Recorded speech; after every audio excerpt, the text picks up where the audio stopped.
আমি শীতলকে বিয়ে করতে চাই, কবে কখন জানি না, তবে সেই আমার বউ হলে আমার বউ হবে। অকপটে বলা শুদ্ধর কথা শুনে হতবাক হয়ে তাকিয়ে রইলেন সকলে। এ ছেলে কি বলে এসব? বলা নেই কওয়া নেই, ডিরেক্ট বিয়ে।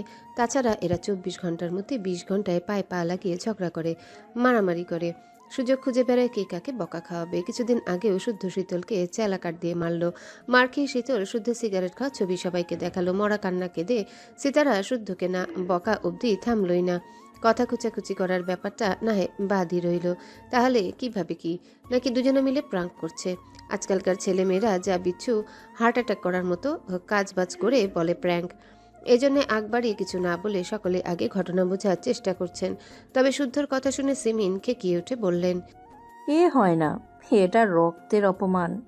কেন হয় না? কারণ তোমরা ভাই বোন। এই কথা শুনে শুদ্ধ ফিচেল হেসে ভুল সংশোধন করে দিল। হুম, একটু ভুল হলো যে ছোট আম্মু। হ্যাঁ, আমরা ভাই বোন, তবে চাচাতো ভাই বোন। আর চাচাতো ভাই বোনের বিয়ে স্বয়ং ইসলাম ধর্মে জায়েজ আছে। যা ধর্মে জায়েজ আছে সেখানে বাড়তি কথার কারণ দেখছি না। ধর্ম নিয়ে যখন এতই জ্ঞান রাখো, তাহলে সম্পর্কে জড়ালে কেন? ধর্মে কি বলা নাই প্রেম ভালোবাসা হারাম? কাউকে মন থেকে ভালোবাসাটা হারাম নয়, বরং অবিবাহিত অবস্থায় দীর্ঘদিন সম্পর্ক চালিয়ে যাওয়া হারাম। মন থেকে কাউকে ভালোবেসে বিয়ে করতে চাওয়াটা হারাম না, বরং গোপনে প্রেমের নামে সম্পর্ক করাটা হারাম।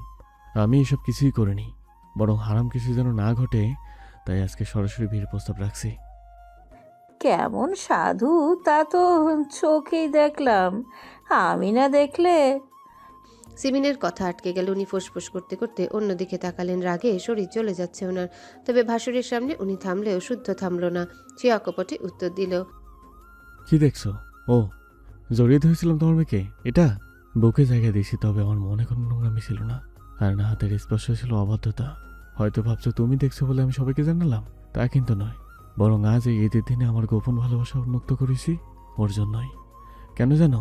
কারণ তোমার মেয়ে সালামি হিসেবে আমাকে চেয়েছে, আমার টাকা নয়। তার চাওয়াটুকুকে পূর্ণতা করতে আজই আমি বিয়ের কথা জানাতাম। কারণ লোকের চোখে প্রেম করার মতো ধৈর্য আমার নেই। আমার ধৈর্য নেই বলে তোমার হাঁটা চলা শব্দ শুনে আমি ওকে আমার বুক থেকে সরাইনি, ভদ্র সেজে দাঁড়িয়ে থাকিনি তোমাকে দেখে। যদি সেরকমই ইচ্ছা থাকতো তাহলে ধরতে পারতে না তুমি, যেমনটা এতদিন পারোনি। এই কথা বলে শুদ্ধ থেমে সায়নের দিকে তাকালো। তবে তার এই তাকানোর মানে কেউই বুঝলো না। আর বুঝলো না বলেই এবার সিরাত মুখ খুললেন। মানলাম ধর্মে জায়েজ আছে, তবুও মানুষ কি বলবে? বাইরের মানুষের ধার কবে ধরলাম মনে পড়ছে না? আর তোমরা বলে দেবনি কেন? চাচাতো ভাই বোনদের মধ্যে কোনো কিছু হওয়া যাবে না। এখানে মূল ভুলটা আমাদের নয়, তোমাদের। এই কথা শুনে পুনরায় সিমিন রাগে ফুঁসতে ফুঁসতে বললেন, এত যুক্তিতর্ক শুনতে চাই না আমি। আমি মানি না তোমাদের সম্পর্কের ব্যাস। সেটা তোমাদের ব্যাপার, জানানোর দরকার ছিল তাই জানালাম। মানলে ভালো, নয়তো আমাদের পথ আমরাই বেছে নেব। পথ বেছে নেবে মানে? মনে হলো এটাই যে তুমি যা ভাবছো, একদমই তাই। এতক্ষণ দাঁড়িয়ে দাঁড়িয়ে দুই পক্ষের কথা শুনছিলেন শারাফাত চৌধুরী। ছেলের কথার ভঙ্গিমা বলে দিচ্ছে সেই ব্যাপারে ভীষণ সিরিয়াস। তবে যাকে নিয়ে এত কথা হচ্ছে তার মতামত জানা দরকার। তাই উনি হাত উঠিয়ে সবাইকে থামতে বললেন। তারপর শুদ্ধর পেছনে লুকিয়ে থাকা শীতলকে ডাকলেন। মা, এইদিকে এসো। ওনার ডাক শুনে শীতল ইঁদুরের মতো উকি দিয়ে বলল, যেতে গেলে আম্মু খপ করে ধরে খুব মারবে। তুমি বলো, আমি শুনছি। শুদ্ধকে কি কোনো কারণে তোমাকে ফোর্স করছে? কোনো কিছু নিয়ে ভয় দেখিয়ে সব কিছু বলাচ্ছে? নাকি দুজন প্ল্যান করে আমাদের সাথে প্র্যাঙ্ক করছো? শারাফাত চৌধুরীর কথা শুনে শুদ্ধর ভ্রু কুচকে তাকালো। ফোর্স? এখানে ফোর্সের কথা কোথা থেকে এলো? ফোর্স করলেই মানবে এত সরল নয় নিশ্চয়ই চৌধুরী কন্যা। যেখানে সে নিজেই চুমুটুমু খেয়ে শরীরে জীবাণু ছড়িয়ে একা একাই তার নামে গায়ে কলঙ্ক টলঙ্ক মেখে একাকার করে ফেলেছে, সেখানে সে নাকি ফোর্স করবে? হাস্যকর। তবে শুদ্ধ আর কথা বাড়ালো না। শীতলের মুঠোয় থেকে পাঞ্জাবি ছাড়িয়ে হাতটা টেনে সামনে দাঁড় করিয়ে দিল আর মুখে বলল, প্রাপ্তি আর মুক্তি তোর হাতে, যা করবি ভেবে করিস। শীতল ভয়ে ভয়ে তাকালো রাগান্বিত দৃষ্টিতে তাকিয়ে থাকা মায়ের দিকে, এরপর শারাফাত চৌধুরীর দিকে। তবে কানে একই সুরে বাজতে থাকলো কিছুক্ষণ আগের বলা শুদ্ধর কথা। এবার সবার সামনে আমাকে গ্রহণ করতে যদি তুই পিছিয়ে যাস তাহলে আমার চিরতরে হারাবি। ওয়াদা করে বলছি, সত্যি হারাবি। এদিন মরে গেলেও আমাকে পাবি না। যেন না পাস এই জন্য তোকে আমার বিয়েতে প্রধান সাক্ষী করে অন্য মেয়েকে নিয়ে বাসঘরে ঢুকবো আমি। এই কথা স্মরণ করতেই মনে হলো কেউ যেন তার কলিজায় ভয়াল থাবা বসালো, রক্তাক্ত করে দিল বক্ষপাত। তার অক্ষিপট অশ্রু চলকে গড়াতে লাগলো। শুদ্ধর দিকে একবার তাকাতে গিয়ে সায়নের দিকে নজর পড়ল। চাহনিতে যেন বলছে, ও ভাইয়া বাঁচাও। সায়ন বোনের চাহনি বুঝে 2 কদম এগিয়ে এলো। মাথায় হাত রেখে গুরুগম্ভীর সুরে জিজ্ঞাসা করলো, শুদ্ধ নামে কবুল করবি? কাজে রাখবো? শীতল মাথা নিচু করে কিছুক্ষণ চুপ থেকে মৃদুভাবে মাথা নাড়ালো কেবল, অর্থাৎ রাজি। তা দেখে সায়ন বোনের মুখ উপরে তুলে স্পষ্ট ভাবে বলে বসলো, ভালোবাসলে সর্বসম্মুখে ভালোবাসা প্রকাশের সৎ সাহস থাকতে হয়। যদি না থাকে সে ভালোবাসা পাওয়ার যোগ্য নয়। এই আমি যেমন তোর বোনকে ভালোবাসি, পুরো পৃথিবীর সামনে গর্ব করে বুক ফুলিয়ে বলতে পারি, আমি স্বর্ণকে ভালোবাসি, বিয়ে ওকেই করব। সে হবে চৌধুরীদের বড় পুত্রবধূ। আমার বিশ্বাস, হাত বাড়ালে আমার স্বর্ণ এগিয়ে আসবে। প্রয়োজনে আমার বাড়ানো হাত ধরতে সে এই বাড়ি ছেড়ে দেবে। তাহলে তুই আমাদের তাহলে তুই আমাদের বোন হয়ে ভালোবাসা প্রকাশে ভয় পাচ্ছিস কেন? একবার শুনিয়ে দে, তুই হলি সোয়েব, শুদ্ধর বউ হবি।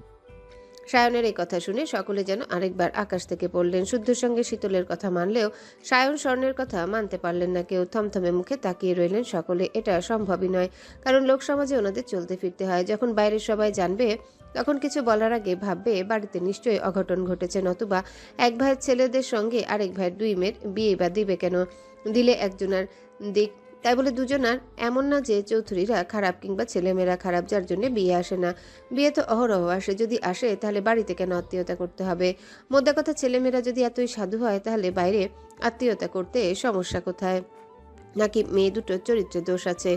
যদিও তারাই নিষ্পাপ হয়, তাহলে কি ছেলে দুটোর মাঝে ঘাপলা আছে? নতুবা সচরাচর এমন তো দেখা যায় না। এসব প্রশ্নকে সাইডে রেখে এটা যদি বলা হয় তারা নিজেরা পছন্দ করে বিয়ে করেছে, এটা কি গ্রহণযোগ্য? তাও কিন্তু নয়। বরং হাসাহাসি কারণ পেয়ে বলবে, আজকাল চৌধুরী নিবাসে পরিকল্পনা করে ভালোবাসাবাসি চলে। এসব কথার কে জবাব দেবে? এদিকে স্বর্ণ চুপ করে তাকিয়ে আছে সায়নের মুখ পানে। দেখছে একজন অধৈর্য প্রেমিক পুরুষকে, দেখছে তার প্রতি অগাধ বিশ্বাস বুকে নিয়ে আধা পাগলকে, যাকে এতদিন বুঝিয়ে সুঝিয়ে রাখলেই আজ সে অঘটনটা ঘটিয়ে ফেলেছে। আচ্ছা, সে কি আন্দাজ করতে পারছে তার কথা এখন সব সম্পর্কের বাঁধন নড়বড়ে যেতে পারে? শুদ্ধ শীতলের পূর্ণতার মাঝে অপূর্ণতার শক্ত দেয়াল হয়ে ওঠার কারণও হতে পারে। এদিকে সায়নের কথা শেষ হতেই সিমিন দুপা পিছিয়ে গেলেন। অশ্রুসিদ্ধ চোখে তাকিয়ে রইলেন মেয়েদের দিকে। তারা জানে আজ তারা তাদের মাকে হারান হারিয়ে দিয়েছে। এটাকে শুধু হারিয়ে দেওয়াই বলে না, একেবারে শির দ্বারা ভেঙে দেওয়া। গোপনে থাকা আতঙ্ক অবশেষে সত্যিই হয়ে গেল। ওনাকে পেছাতে দেখে স্বর্ণ এগোতেই উনি হাত উঠিয়ে বারণ করলেন।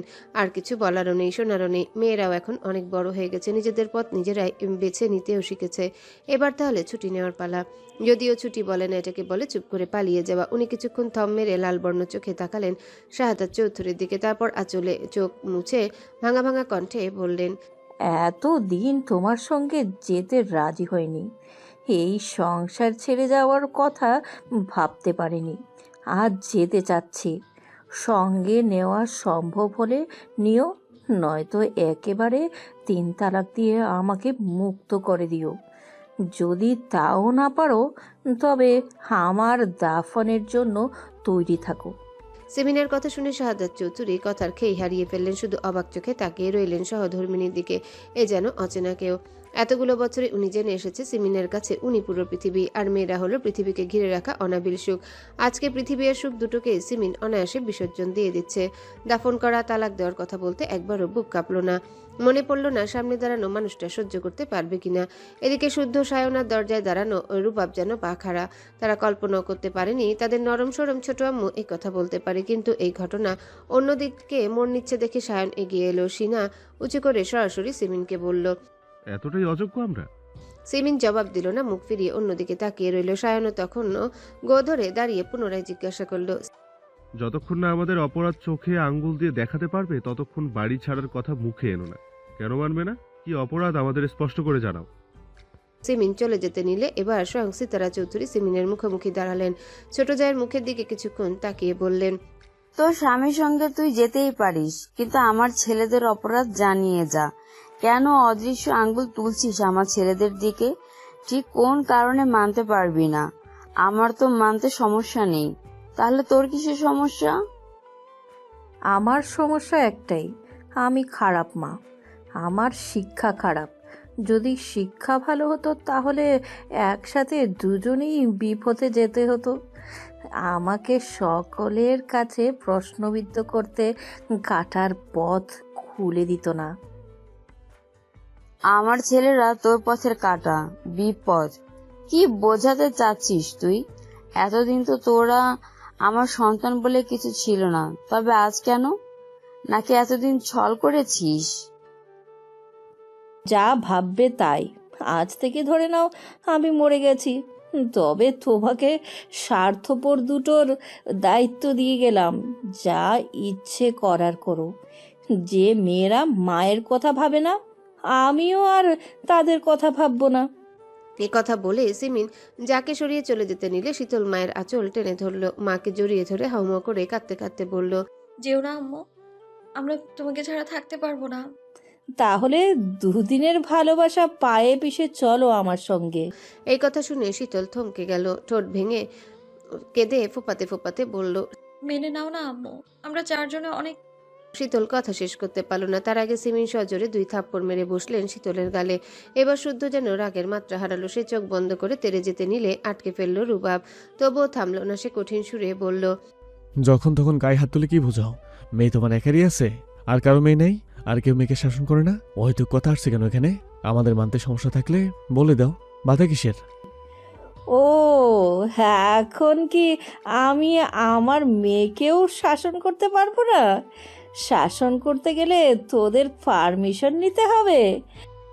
শাসনের একটা লিমিট থাকে। কথা হচ্ছে সবার সাথে। ওর গায়ে হাত তুললেন কেন? মেইন কালপিট হচ্ছে আমি। আমাকে মারতে ওকে কেন মারলে? কেন বারবার কারণে অকারণে ওর গায়ে হাত তুলো তুমি? কি সমস্যা তোমার? আর কতবার বারণ করবো তোমাকে? ওর গায়ে হাত তুলবে না? আমি সহ্য করতে পারি না।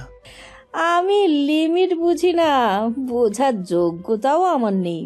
আমি সরে যাচ্ছি। এবার থেকে যার যা ভালো লাগে করুক। শুদ্ধ রুবাবের থেকে নিজেকে ছাড়িয়ে সিমিনের মুখোমুখি দাঁড়ালো। বুকুচিয়ে শীতল চাহনিতে তাকিয়ে থমথমে সুরে বলল, তুমি মেইন টপিকে না আসে বারবার পিছলে যাচ্ছ। যা বলো সরাসরি বলো। আমি শুনতে চাই তোমার সমস্যার কথা। বলো, কোন দিক থেকে আমার অযোগ্য? কি নেই আমাদের? আমরা বাউন্ডুলে নিশেখর, মেয়েবাস, নাকি বেকার? কোনটা? নাকি আগে থেকে কাউকে জামাতা হিসেবে খুঁজে রেখেছ? বলো কোনটা? আচ্ছা, তারা আমাদের থেকেও হাই লেভেলের? নিশ্চয়তা নিছ তোমার মেয়ে তাদের কাছে ভালো থাকবে? শুদ্ধর কথা যেন সিমিনের গায়ে জ্বালা বাড়িয়ে দিল। উনি দাঁতে দাঁত চেপে অগ্নিদৃষ্টি ছুড়ে বললেন, সেই কৈফিয়ত আমি কাউকে দেব না। কেন দেবে না? না দিলে কিসে এত বিরোধিতা? ওকে মানলাম, যাও দিয়ে না কৈফত। তাহলে মেয়ে দাও। 2 দেখে যদি মুঠো এটি রাখো তাহলে তো হবে না। হয় বলো কেন মানবে না, আর না হয় মেনে নাও। উপযুক্ত কারণ ছাড়া আমাদের দিকে আঙ্গুল তুললে আমরা এবার কেন মানব? আমার সমস্যা তোমরা চৌধুরী বাড়ির ছেলে। আমার সমস্যা তোমরা সিতারা চৌধুরীর ছেলে। আর প্রধান সমস্যার কথা যদি বলি তাহলে বলবো, যে বাড়ির বউ আমি, সে বাড়ির বউ হবে না আমার মেয়েরা। যদি হয় তো আমি থাকবো না সে বাড়িতে। কেন থাকবে না? তুমি করবে তোমার মেয়ের সংসার, আর তোমার মেয়েরা করবে ওদের স্বামীর সংসার। তাহলে সমস্যাটা কোথায়? কেন অযুক্তির কারণে এত কথা, এত তর্ক? সেমিনার এক কথাও বলল না। পাশ কাটিয়ে রুমে চলে গেল। ওনার যাওয়া দেখে শাহাদাত চৌধুরীও গেলেন সহধর্মিনীকে বোঝাতে। আজকে সিমিন যেন বোঝার অবস্থায় নেই। উনি আধা ঘন্টার মধ্যে লাগেজ টানতে টানতে বেরিয়ে এলেন। শাহাদাত চৌধুরীর কথাও মানতে নারাজ। সিতারা সিরাত তো পারলেন না ওনাকে বোঝাতে, ফলে ব্যর্থ হয়ে কাঁদতে লাগলেন। শারাফত চৌধুরী শুধু নীরবে তাকিয়ে দেখতে থাকলেন সোনার সংসার ভেঙে যাওয়ার দৃশ্য। সিমিন কী সব ভেবে যেন পুনরায় ফিরে এসে ওনার সামনে দাঁড়ালেন। হাত জোর করে কাঁদতে কাঁদতে বলল, আমাকে ক্ষমা করে দেবেন ভাইয়া। কারো কোনো দোষ নেই, কারো প্রতি আমার কোনো অভিযোগও নেই। ফলের ঝুড়িতে যখন একটা আম পচে যায়, তখন বাকি আম ভালো রাখতে পচা আমটাকে সরিয়ে ফেলতে হয়। আমি সেই পচা আম, তাই নিজের থেকে সরে যাচ্ছি। সবাইকে নিয়ে ভালো থাকবেন, আসছি। এই কথা বলে উনি দাঁড়ালেন না, গটগট করে বেরিয়ে গেলেন। শীতল এক ছুটে মায়ের কাছে পা আঁকড়ে ধরে বসে পড়ল। সিমিন আজকে পাথর বনে গিয়ে শীতলের থেকে নিজেকে ছাড়িয়ে নিল। শাহাদাত চৌধুরীও বেরিয়ে এলেন। বেশ দেখে মনে হচ্ছে উনিও চলে যাচ্ছেন। ভাইয়ের দিকে তাকানো সাহস হলো না দেখে চোখ মুছতে মুছতে বেরিয়ে গেলেন। বাবা মাকে যেতে দেখে স্বর্ণ এবার শীতলকে উঠিয়ে দরজার দিকে এগোতে সায়ন পথ আটকে দাঁড়ালো। স্বর্ণের চোখে চোখ রেখে বলল, এক পাও কোথায় যাবি না। স্বর্ণ সায়নের থেকেও দ্বিগুণ তেজ নিয়ে বলল, যাব। বারণ করেছি আমি। শুনতে বাধ্য নই আমি। আমাদের বাবা মা যেখানে নেই আমরাও সেখানে নেই। ভালোবাসা মানে এই না যে বাবা মার সঙ্গ ত্যাগ করব। যদি তাই করতে হয় তাহলে দরকার নেই ভালোবাসার। কথাখানা যেন সায়নের পুরো মস্তিষ্ক এলোমেলো করে দিল। তার স্বর্ণ তাকে ছেড়ে চলে যাবে এ কথা মুখ ফুটে বলেছে, এত বড় স্পর্ধা ওর। সায়ন রাগে দিক শূন্য হয়ে স্বর্ণের গলা চেপে ধরে দেয়ালের সাথে চেপে ধরলো, তারপর চিৎকার করে বলল, এই বেঈমানের বাচ্চা, কি বললি? আবার বল বল বল। আমায় রেখে কোথায় যাবি? কোথায় যাবি তুই? প্রচন্ড ব্যথায় স্বর্ণের গালের হাড় যেন ভেঙে এলো। রুবাব সাফওয়ান চৌধুরী দ্রুত গিয়ে কোনো মতে তাকে সরালেন। ছাড়া পেতে স্বর্ণ আর কোনো দিকে না তাকিয়ে বোনের হাত ধরে বেরিয়ে যেতে শীতল খপ করে শুদ্ধর পাঞ্জাবি আঁকড়ে ধরল। হাউমা করে কাঁদতে থাকলো করুণ সুরে। শুদ্ধ লাল বর্ণ চোখে শুধু তাকিয়ে দেখলো শীতলের কান্নারত মুখ। স্বর্ণ বোনের হাত ছেড়ে টানতেই সায়ন আবার তেড়ে যেতেই গেল স্বর্ণের দিকে। এবার শুদ্ধ সায়নকে আটকে ধরে বলল, যেতে দাও। এ কথা শুনতেই সায়ন অবাক চোখে তাকালো শুদ্ধের দিকে। শুদ্ধ ঘাড় ঘুরিয়ে এক দৃষ্টিতে তাকিয়ে রইল স্বর্ণের শীতলকে টেনে নিয়ে যাওয়া দৃশ্যের দিকে। বোনরা চলে যাচ্ছে দেখে সাম্য ও সৃজন কাঁদতে কাঁদতে ছুটল ওদের পিছু পিছু।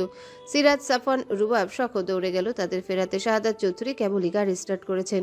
হুইল ঘোরাতেই দেখে স্বর্ণ শীতল কাঁদতে কাঁদতে বেরিয়ে আসছে বাড়ি থেকে। হাত থেমে গেল ওনার, সেই সঙ্গে ওনার বুকটা যেন ভেঙে খান খান হয়ে গেল। হুইলে মাথা ঠেকিয়ে দু চোখ বন্ধ করতেই চোখের তারায় ভাসতে থাকলো বড় ভাইয়ের মুখ, যার ছায়ায় এতদিন চৌধুরী নিবাসের প্রতিটা সদস্য ছিল সুরক্ষিত। বাবা মা মারা যাওয়ার পরে যেই ভাইয়ের স্নেহে বাঁচার শক্তি খুঁজে পেয়েছিলেন, আজ সেই ভাইয়ের বুকে যন্ত্রণার ছুরি বসিয়ে চলে যাচ্ছেন স্বার্থপরের মতো। এদিকে সহধর্মিনী কেউ ছাড়তে পারবেন না, কারণ পৃথিবীর বুকে উনি ছাড়া আর কেউ নেই। সিমিনের যারা আছে তারা সুসময়ের মাছি। এদিন বাড়িতে এমন ঘটনা ঘটেনি, যার কারণে সাম্য সৃজন ভয়ে কুঁকড়ে গেছে। তবে যখন বুঝলো তাদের বোনেরা ছেড়ে যাচ্ছে, তখন যেন তাদের হুঁশ ফিরল। হাউমা করে কেঁদে সিমিনের আঁচল ধরে বলতে লাগলো, ও ছোট মা, যাও না, তুমি গেলে আমাদেরকে টিফিন বানিয়ে দেবে। আম্মু মারের হাত থেকে কে বাঁচাবে? আমরা কার হাতে রান্না খাবো? এই কথা শুনে সিমিন গাড়ি থেকে নেমে বাচ্চা দুটোকে বুকে জড়িয়ে ধরে হাউমা করে কাঁদতে লাগলেন। তাদের ছোট ছোট মুখ চুমুতে ভরে ধরে সিরাতকে বললেন, মেরো না, একটু বুঝিয়ে বলো। সিরাত একটা কথাও বলল না। একরাশ অভিমান নিয়ে তাকিয়ে রইলেন ছোট জাহের দিকে। তবে না বলেও থাকতে পারলেন না, তাই বলেই ফেললেন, বড় ছেলে দুটোকে একেবারে ভেঙে চুরে ছোট ছেলে দুটোকে আর ভালোবাসা না দেখালেও চলবে ছোট। আজ প্রমাণ করে দিলি রক্তের সম্পর্ক ছাড়া কোনো সম্পর্ক আপন হয় না। এই যে আমরা তোর আপন হতে পারিনি। এই কথা শুনে সিমিন শুধু হাসলো। তারপর রুবাবের মাথায় হাত বুলিয়ে মলিন হেসে গাড়িতে উঠতে গেলে রুবাব ওনার হাতটা আঁকড়ে ধরলো। তারপর হাতের উল্টো পিঠ কপালে ঠেকিয়ে কান্না ভেজা কণ্ঠে বলল, একটু ভালোবাসা পাই বলেই মাকে ছেড়ে তোমাদের এখানে পড়ে থাকি। দেশে আর আছি বা কদিন, আমরা তো তোমারই ছেড়ে, তাই না? আমাদের ভুলগুলো না হয় এবারের মতো মাফ করে দিয়ে কোলে টেনে নাও। খুব ভালো থাকিস আব্বা, আমার দোয়া সব সময় সঙ্গে থাকবে। এ কথা বলে সবার দিকে একবার তাকিয়ে গাড়িতে উঠে বসলেন। স্বর্ণ শীতলও ততক্ষণে উঠে বসেছে। শীতল এখনো দু হাতে মুখখানা ঢেকে হাউমাউ করে কাচ্ছে। তার বুক ফেটে যেন চৌচির হয়ে যাচ্ছে। শুদ্ধকে ছাড়া থাকবে কিভাবে সে? তার বিশুদ্ধ পুরুষটাকে না দেখে বাঁচবেই বা কিভাবে? আজকাল তাকে ছাড়া দমটা যেন আটকে আসে। এদিকে সব বাঁধন ছেড়ে যেতে যখন হবে, শাহাদাত চৌধুরী দেরি করলেন না। নিজেই ড্রাইভিং সিটে বসে গাড়ি স্টার্ট করলেন। ধীরে ধীরে গাড়িটাও চলতে চলতে মূল ফটক বেরিয়ে গেল। সেই সঙ্গে খান খান হয়ে গেল তিলে তিলে গড়া চৌধুরী নিবাসের সুখে মোড়া সুখ সাম্রাজ্য। ঈদ মানে আনন্দ, আর মুসলিম পরিবারে এই দিনটিকে নিয়ে থাকে কত কল্পনা জল্পনা। সালামি দেওয়া নেওয়া, খাওয়া দাওয়া, ঘোরাঘুরি, এসব নিয়ে থাকে নানান পরিকল্পনা। প্রতি বছর চৌধুরী নিবাসে ঈদে সকাল শুরু হয় চিৎকার চেঁচামেচি দিয়ে। এরপর সারাদিন চলে নানান খুনসুটি দুষ্টুমি। যতই কাজ থাকুক, শেষ বিকেলে ভাই বোনেরা মিলে ঘুরতে যায়। যেতে যেতে মজা করে, স্মৃতি কুড়ায়। সেসব স্মৃতিচারণ করে কোনো এক উদাস প্রহরে ভেবেছিল রোজার শুরুটা দুর্ঘটনা দিয়ে হলেও ঈদটা বোধহয় ভালোই কাটবে। এজন্য প্রতিটা সদস্য নিজেরাও সচেতন থাকতো যেন কোনো বিপদ না হয়। কিন্তু কপালের ফের ঈদের সকালে আচমকা ঝড়ে তছনছ হয়ে গেল সব। ভেঙে গেল টুকরো টুকরো রঙিন কিছু স্বপ্ন। নড়বড়ে হয়ে গেল সবার সঙ্গে সবার দৃঢ় বন্ধনের পেট। কেউ জানেন না এই সমস্যার আদৌ সমাধান হবে কিনা, আদৌ ভাঙা সম্পর্ক কখনো জোড়া লাগবে কিনা। এদিকে শাহাদাত চৌধুরীর গাড়ি বেরিয়ে যেতে শারাফাত চৌধুরী দরজা থেকে ফিরে এলেন। শেষ আশাটুকু নিয়ে তাকিয়েছিলেন ভাইদের ফিরে আসার। ভাঙা মন নিয়ে শত শতবার সৃষ্টিকর্তার কাছে চাইছিলেন অন্তিম মুহূর্তে যেন কোনো মিরাক্কেল ঘটে, তাদের যাওয়া যেন আটকে যায়। কতবার তাকালেন শুদ্ধ সায়নের দিকে, তারা যেন আটকায়। নিজেদের ভুল শুধরে নিয়ে পরিবার বাঁচায়, কিন্তু তারা যেন পাথর। দুজনের কেউই কোনো কথা বলল না। সায়ন এখনো স্থির হয়ে মেঝের দিকে তাকিয়ে থাকলেও শুদ্ধ গটগট করে নিজের রুমে চলে গেল। এক মুহূর্ত দাঁড়ানোর প্রয়োজন বোধ করল না সে। অথচ যত্নে গড়া পরিবার ভাঙার কষ্ট উনি সইতে পারছেন না শুদ্ধর মতো বুকে পাথর তুলে দিয়ে রুমে চলে যেতে।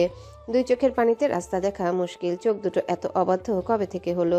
উনি এক কদমও এগোতে পারলেন না। ধপ করে বসে পড়লেন। পাশের সোফার হাতলে এক হাত ঠেকিয়ে মুখ লুকালেন নিজের বাহুতে। এরপর শক্তপোক্ত মানুষটাও ভুলে গেল সময় কালক্ষণ। বুকের ভিতর আজ এতটাই পুড়ছে, সবকিছু ভুলে বাহুতে মুখ লুকিয়ে শব্দ করে কেঁদে উঠলেন শারাফাত চৌধুরী। আহা, কি বেদনাময় কান্নার সুর, কত যন্ত্রণা মিশে রয়েছে সেই কান্নায়। স্বামীকে জীবনে প্রথম এভাবে কাঁদতে দেখে সিতারা দেওয়ালে পিঠ ঠেকিয়ে নীরবে অশ্রু ঝরাতে লাগলেন। ওনার কান্নায় শব্দ নেই, বর্ণ নেই, গন্ধ নেই, আছে বিষাদ ভেজা কষ্ট, আর কিছু কষ্টে পোড়ানো নীরব আর্তনাদ। উনি বউ হয়ে আসার পর মানুষটা তার হাতে হাত রেখে বলেছিলেন, আমি তোমাকে একটা বাগান দিলাম, সেই বাগানে কিছু সুগন্ধি ফুলের চারা দিলাম। এবার যত্ন নিয়ে ফুল ফোটানোর দায়িত্ব তোমার। আজ থেকে বাগানের মালিক শুধু তুমি। বাসর ঘরে এই মানুষটাই চৌধুরী নিবাসের নামে একটা বাড়ি দিয়েছিল জীবন্ত কিছু ফুল। বৃদ্ধ শাশুড়ি মারা যাওয়ার আগে ওয়াদা আদায় করে নিলেন যেন এই সংসার বুকে আগলে রাখেন, কিন্তু হলো না, পারলেন না তিনি। সিমিন কেন এ কাজ করলো তাও জানেন না তিনি। যাকে ছোট বোনের মতো দেখে এসেছে সেই বোনরূপী যা ওনার দিকে আঙ্গুল তুলে সংসার ভেঙে চলে গেল। অন্তত জানিয়ে গেলেও দোষটা শুধরানো যেত, কিন্তু জানিয়ে গেল না। ছেলেমেয়েরা তাদের পছন্দ মতো সঙ্গী পছন্দ করে নিয়েছে, এখানে ওনাদের তো হাত নেই। মোদ্দা কথা, ছেলেমেয়েরা যদি একে অপরের সাথে ভালো থাকে তাহলে আপত্তির কি আছে? সংসার করবে তারাই যদি ভালো থাকে তাহলে এত কথা আসছে কেন? বাকি রইল সমাজের কথা। সমাজের লোকেরা কোন ব্যাপারে কথা বলে না। কোনো ফর্সা মায়ের কালো বাচ্চা হলেও গসিপ করে, আবার কালো মায়ের বাচ্চা ফর্সা হলেও গসিপের শেষ থাকে না। আকার ইঙ্গিতে কিন্তু মেয়েটার দিকে অদৃশ্য কলঙ্ক ছুঁড়ে মারে। বাচ্চাটাকে নিয়েও হাজারটা কথা সৃষ্টি করে। যেখানে নিষ্পাপ নাদান বাচ্চাকেও ছাড় দেয় না, সেখানে তাদের নিয়ে পড়ে থাকলে হবে, বরং সমাজ করে নাচলেই বেঁচে থাকা কঠিন হয়ে যাবে। এসব ভেবে উনি কাতর চোখে তাকালেন এখনো কান্নারত স্বামীর দিকে। বুক ভরা কষ্ট নিয়ে আল্লাহর কাছে বারবার দোয়া করলেন যেন এই মানুষটাকে ধৈর্য দেন, এই বিপদ যেন দ্রুত কেটে যায়। ওদিকে শারাফাত চৌধুরী তখনও অস্পষ্ট স্বরে বলেই চলেছেন, মা গো, আমি পারিনি তোমার যত্ন করা সংসার ধরে রাখতে। আমি ব্যর্থ মা গো। আমার কলিজার ভাই, আমার বাচ্চাগুলো আজ আমাকে ছেড়ে চলে গেছে মা গো।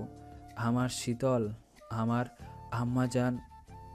শীতলকে উনি বরাবরই খুব বেশি ভালোবেসে, সেটা বলার অপেক্ষা রাখে না। এর ঝাপসা কারণও হতে পারে শীতলের মুখটা ওনার মায়ের মুখের মতো। সাফওয়ান চৌধুরী চোখ মুছতে মুছতে বাইরে থেকে এসে ভাইকে এভাবে কাঁদতে দেখে দৌড়ে এসে জড়িয়ে ধরে নিজেও কেঁদে ফেললেন। খুব ছোটবেলায় ওনারা তিন ভাই মারামারি করলেও বুঝতে শেখার পর আর মারামারি করেনি। তিন ভাইয়ের কাঁধে কাঁধ মিলিয়ে এত বড় সংসার সামনে রেখেছেন। আজকের মতো এই ঘটনা এর আগে হয়নি। ছোট ভাইটা যে বুক ভরা কষ্ট নিয়ে বাড়ি ছেড়েছে কথা ভাবলেও ওনাদের দম আটকে আসছে। বাবা চাচারা কান্নার শব্দেও সায়নের নড়চড় নেই। সে চোয়াল শক্ত করে এখনো স্থির হয়ে সেখানে দাঁড়িয়ে আছে। তার কাছে অবিশ্বাস্য লাগছে স্বর্ণ তাকে রেখে চলে গেছে, তাও ভালোবাসা প্রকাশের অভিযোগ ছুড়ে। এ কি মানা যায়? এই বেইমানকে জান দিয়ে এতদিন ভালোবেসেছিল। সে তো ভাবতো শীতল মারের ভয়ে শুদ্ধকে অস্বীকার করলেও আর তার স্বর্ণ উঁচু গলায় তাদের কথা সবাইকে জানাবে। কিন্তু ঘটল কি? শীতলটার ভালোবাসার কথা জানিয়ে দিল ঠিকই, কিন্তু স্বর্ণ তাকে ছেড়ে চলে গেল। এই কাজটা করতে তার বুক কাঁপলো না? আচ্ছা, স্বর্ণ কি সিমিনকে বোঝাতে পারতো না? নাকি স্বর্ণ তাকে ভালোই বাসেনি? বাসলে এভাবে ছেড়ে যেতে পারতো নাকি ছেড়ে যাওয়া যায় সে কি জানে না? বাড়িতে ফিরে না তার কাছে না গেলে একদণ্ড স্থির হতে পারে না। তার শরীরের ঘ্রাণ নেশাগ্রস্তের মতো না টানলে উন্মাদ হয়ে যায়। তাহলে কিভাবে গেল? শীতলটাও চলে গেল, একবারও ভাবলো না শুদ্ধর কথা, এই ভাইটার কথা। বেইমানের সাথে সাথে শীতলটাও বেইমানের খাতাতে নাম লেখালো। পারলো লেখাতে? আপন ভাবনায় মশগুল থাকা সায়নের ভাবনার ঘটল গালে তীব্র ব্যথা অনুভব করে। সে লালবর্ণ আগুন চোখে তাকিয়ে গালি দেওয়ার আগে শারাফাত চৌধুরীকে দেখে সামলে নিল। তখন শারাফাত চৌধুরী চিৎকার করে বললেন, তোমার মতো জানোয়ার ছেলের দরকার নেই আমার। যদি চাস আমি এই বাড়িতে থাকি তাহলে বাড়ির চৌকাটে পা রাখবি না তুই।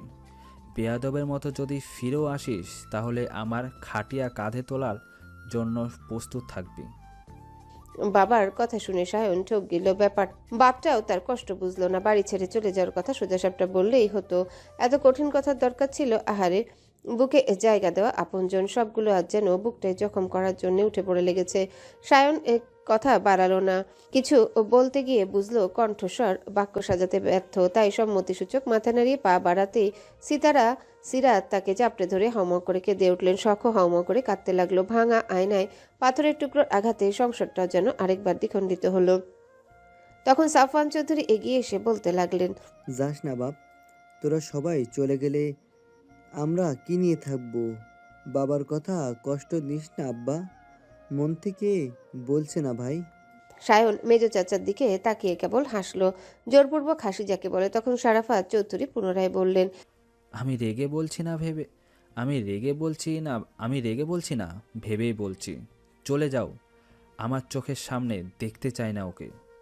এ কথা বলে উনি চোখ মুছতে মুছতে 2 কদম এগোতে সায়ন ঢোক গিলে চেঁচিয়ে বলল, আমার সবটুকু আয়ু তোমার হয়ে হলেও তুমি দীর্ঘজীবী হও, হাজার হাজার বছর ছায়া হয়ে থাকো এই বাড়ির প্রধান অভিভাবক হয়ে।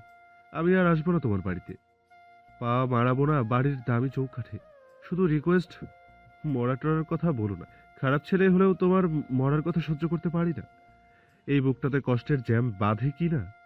এই কথা বলে মাকে বুক থেকে সরিয়ে 2 মায়ের কপালের মাঝখানে চুমু এঁকে বাহুতে চোখ মুছতে মুছতে বেরিয়ে গেল। মা ভাই বোনদের কান্নার শব্দ কানে পৌঁছালো, পেছনে ফিরে তাকালো না। তাকিয়ে আর কি হবে, এ বাড়িতে থাকার মেয়াদ যে ফুরিয়ে গেছে। শুদ্ধ নিজের রুমে বিছানায় চোখের উপর হাত রেখে আড়াআড়িভাবে শুয়ে আছে। পরনে এখনো সকালে সাদা পাজামা পাঞ্জাবি, বুকটাতে লেগে আছে শীতলকে জড়িয়ে ধরার নরম অনুভূতি। এইমাত্রই সিঁড়িতে দাঁড়িয়ে সায়নকে চলে যেতে দেখেও আটকালো না সে। কেন আটকাবে? কার বাড়িতে ঝামেলা হয় না, বসে সমাধান করা যায় না? বাড়ি ছেড়ে গেলেই কি সমস্যা সমাধান হয়ে যায়? যাবে যখন যাক। তাছাড়া ভালোই হয়েছে গিয়ে, নয়তো স্বর্ণকে ছাড়া সায়ন বাড়িতে থাকতে পারতো না। সে এক প্রকার পানি ছাড়া মাছের মতো ছটফটিয়ে মরতো। ভাইকে খুব ভালো করে চেনে সে। মোদ্দা কথা, যে স্বেচ্ছায় বাড়ি ছেড়েছে সব কটাকে সে বাড়ির অভাব বুঝিয়েই ছাড়বে, যাতে পরবর্তীতে সামান্য ব্যাপারে বাড়ি ছাড়ার কথা স্মরণেও না আনে। বিরক্ত এসব ভাবতে ভাবতে হঠাৎ তার চোখের পাতায় ভেসে উঠল শীতলের কান্নারত নিষ্পাপ মুখ, করুণ সেই দৃষ্টি। বেয়াদবটা গেল তো গেল, কাঁদতে কাঁদতে বুকে জ্বালা ধরিয়ে গেল। এত কান্নার কি আছে? সে কি মরে গেছে? কোথায় ভরসা রাখবে তা না ভ্যা ভ্যা করতে করতে গেল। আর সিমিনকে আপাততই কিছুই বলবে না সে। বাংলা সিনেমা দেখে দেখে নিজেকে রিনা খানের চরিত্র নিয়ে তাকে বোধহয় দিতে চাচ্ছে ঘাটতারা জামাইয়ের চরিত্র। যদিও তাতেও সমস্যা নেই। মানবো না, মেয়ে দেবো না, এই বাড়িতে থাকবো না বললেই হবে? এতই সোজা?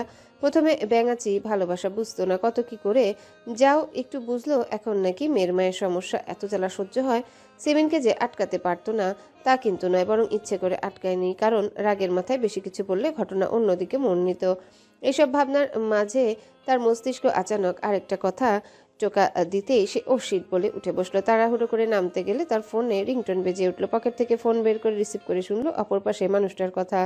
অতঃপর তার ছেলের হাসি হেসে ধপ করে বিছানায় বসে পড়ল। ভাই বোনকে কথা দিয়েছিল দ্রুতই BMW গাড়ি কিনে ঘুরতে নিয়ে যাবে। সেই হিসেবে ভেবেছিল নতুন গাড়ি নিয়ে আজ বিকেলে বের হবে। বের হওয়ার আগ মুহূর্তে গাড়ি দেখিয়ে সবাইকে খুব করে চমকে দেবে। কিন্তু গাড়ি তো ঠিকই পার্কিং লটে চলে এসেছে, কিন্তু তারা কই? সাদাত চৌধুরীর চলন্ত গাড়িতে চলছে নিশ্চুপ নীরবতা। কারো মুখে কোনো কথা নেই। শীতলের কান্না থামলেও নীরবে অশ্রু ঝরা থামেনি। সে চুপ করে এক দৃষ্টিতে বাইরে তাকিয়ে আছে। বোনকে কিছুক্ষণ লক্ষ্য করে স্বর্ণ শীতলের কাঁধে হাত রাখলে শীতল হাতটা ঝাড়া মেরে সরিয়ে দিল। আর একটু সরে গেল জানালার দিকে। বোনের এই কাণ্ডে কেবল হাসল স্বর্ণ। তারপর পুনরায় বোনকে নিজের দিকে টানতে টানতে বলল, আয়, আমার কোলে মাথা রেখে ঘুমা, নয়তো শরীর খারাপ করবে। করুক, মরে যাই আমি, তোরা তো তাই চাস। কেউ কারোর জন্য মরে না। কথা না বাড়িয়ে আয় তো এবার। তোরা পাষাণ হয়ে গেছিস আপু, তোদের বিবেক মরে গেছে। আজকে তোদের জন্য বড় আব্বুর বুকে পাড়া দিয়ে আসতে হয়েছে। বড় আব্বুকে কতটা যন্ত্রণা দিয়ে এলি ভেবেছিস একবার? আমরা আমরা আসায় কতটা কষ্ট পেল মানুষটা। এতদিন আগলে রাখার এই প্রতিদান দিলি তোরা। শীতলের কথা শুনে ড্রাইভ করা শাহাদাতের বুকে বিঁধলেও এক বাক্যেও উচ্চারণ করলো না। তবে সিমিন সিটে হেলান দিয়ে বললেন, আসতে বলেছে কে?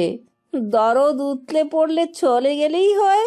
মায়ের কথা শুনে শীতল মায়ের দিকে তাকাতেই অঝরে কয়েক ফোঁটা অশ্রু গড়িয়ে পড়ল। অতিরিক্ত কান্না করায় মাথা টনটন করছে, দু চোখ যেন মরিচ ডলে দেওয়ার মতো জ্বলছে। এমনিতে পিরিয়ডের প্রথম দিন অবস্থা খুব খারাপ থাকে, তার উপর এক কাপড়ে বাড়ি থেকে বেরিয়ে এসেছে। তবে আজকে শারীরিক যত্নটার চেয়েও মানসিক যত্নটা অনেক বেশি।